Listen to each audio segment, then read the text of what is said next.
ओम नमो भगवते वासुदेवाय। अधिक मास महात्म्य 10वां अध्याय। नारद जी बोले, हे तपोनिधे, महातेजस्वी क्रोधी दुर्वासा ने विचार कर ऋषि कन्या को क्या हितकारी उपाय बतलाया, सो मुझसे कहो। सूत जी बोले, हे ब्राह्मणों, नारद का प्रश्न सुनकर श्री नारायण बोले, हे नारद, सुनो। मेधावी ऋषि की पुत्री का दुख दूर करने के लिए कृपालु मुनि ने जो गुप्त उपाय कहा वह मैं कहता हूँ। दुर्वासा बोले, हे सुंदरी, सुन। गुप्त से भी गुप्त एक उपाय मैं तुझसे कहता हूँ, जो किसी से कहने के योग्य नहीं है, परंतु तुझसे विस्तार पूर्वक न कहकर संक्षेप में कहता हूँ। हे सुभगे, इस मास से जो तीसरा मास आएगा वह पुरुषोत्तम मास है। हे रमणी, उस मास में तीर्थ में स्नान कर लेने से मनुष्य भ्रूण हत्या के पाप से भी छूट जाता है। इसकी कार्तिक आदि 12 महीने तुलना नहीं कर सकते। सब मास, पक्ष और जितने पर्व दिवस हैं वे सब पुरुषोत्तम मास की 16वीं कला के समान भी नहीं हैं। वेद में जितने साधन और जितने परम पद प्राप्ति के जो साधन कहे हैं वे भी उसकी 16वीं कला के बराबर नहीं हैं।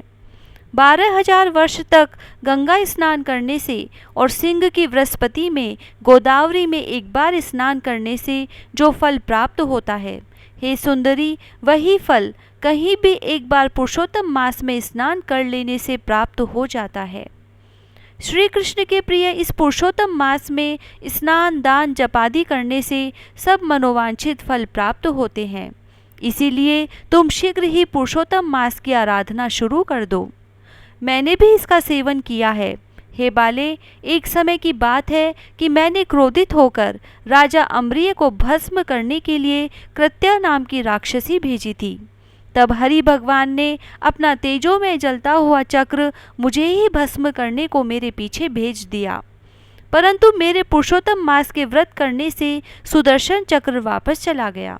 हे सुंदरी, उस चक्र में त्रिलोकी को भस्म कर देने की शक्ति है, परंतु वह मेरा कुछ भी नहीं बिगाड़ सका, तो मुझे बड़ा आश्चर्य हुआ।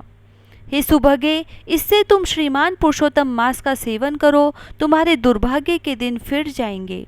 मुनिराज मुनि कन्या से ऐसा कहकर चुप हो गए। तब श्री कृष्ण बोले, हे युधिष्ठिर, दुर्वासा के वचन सुन। होनहार के वश वह मूर्ख मुनि बाला मन में क्रोध कर मुनि श्रेष्ठ दुर्वासा से बोली, हे ब्राह्मण, हे मुनिवर, आपका कथन मुझको अच्छा नहीं लगा। क्या माघ आदि निसार हो गए? क्या कार्तिक मास का महत्व कम हो गया? यह समझाकर बताइए। क्या वैशाख मास इच्छित फल नहीं देता? क्या सदाशिव से लेकर जितने देवता हैं वे आराधना करने से इच्छा फल नहीं देते? पृथ्वी पर सूर्य देवता जिनके प्रत्यक्ष दर्शन है वे तथा अंबिका देवी मनोरथ पूरा नहीं करती? व्यतिपात आदि योग और शिवादि देवताओं का उल्लंघन करके पुरुषोत्तम मास की प्रशंसा करते हुए क्या आपको लज्जा नहीं आती? यह मलिन मास तो सब कर्मों में निंदित है। हे मुने, सूर्य संक्रांति रहित मलमास को आप श्रेष्ठ कैसे कहते हो? मैं सब दुखों से पार करने वाले श्री हरि को जानती हूँ। हे भूदेव, मैं रात दिन विचार कर यह देखती हूँ कि जानकी जीवन राम और पार्वती पति शंकर से बड़ा अन्य कोई देवता नहीं है जो मेरा दुख दूर कर सके। हे विपेंद्र, हे मुने, मैं इनको छोड़ मलमास की क्यों पूजा आराधना करूं?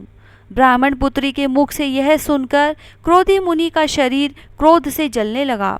नेत्र लाल हो गए तो भी दयाद्र होकर मित्र की पुत्री को श्राप नहीं दिया। सोचने लगे, यह मूढ़ बुद्धिहीन अपना हित अनहित को नहीं जानती। पुरुषोत्तम महात्म्य को पंडित लोग भी नहीं जानते, फिर कम बुद्धि वाले पुरुष और विशेष करके कुमारी कन्या कैसे जाने? यह बिना माता पिता की अनाथ बालिका दुख रूपी अग्नि से तपित है। यह मेरा अत्यंत उग्र श्राप कैसे सहेगी?